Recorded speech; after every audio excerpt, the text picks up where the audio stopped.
இவ்வளவு குட்டி செடியில பூ வந்து பார்த்துருக்கீங்களா? அது பாருங்களேன், கோழிக்கொண்டை எவ்வளோ அழகா பூத்து வந்திருக்கு. ரொம்ப குட்டி செடிங்க. அதிலயே பூ இருக்கு. இந்த அமர் லில்லி நேத்து நான் காட்டும்பொழுது மொட்டா இருந்தது இல்லைங்களா? இன்னைக்கு மலர்ந்துருச்சு.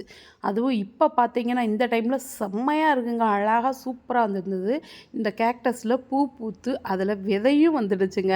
அதே மாரி இந்த தட்டாம்பூச்சி நீங்க பார்த்துருக்கீங்களான்னு தெரியல. இது தட்டாம்பூச்சியான்னு நெறைய பேருக்கு கேட்பீங்க. அவ்வளோ குட்டியா தெரியுதுங்களா? ஊசி மாரி இருக்குல்ல, அந்த செடியில நுனியில உட்காந்துருக்கு இல்லையா? வால் வந்து ப்ளூ கலரா இருக்கு.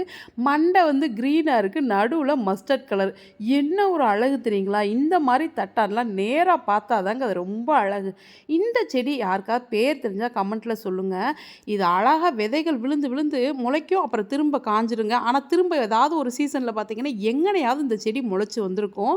அப்படி ஒரு அழகான செடி. இது கலைச்செடின்னு நெறைய நம்ம தூக்கி போட்டுருவோம். ஆனா சூப்பரா இருக்குங்க.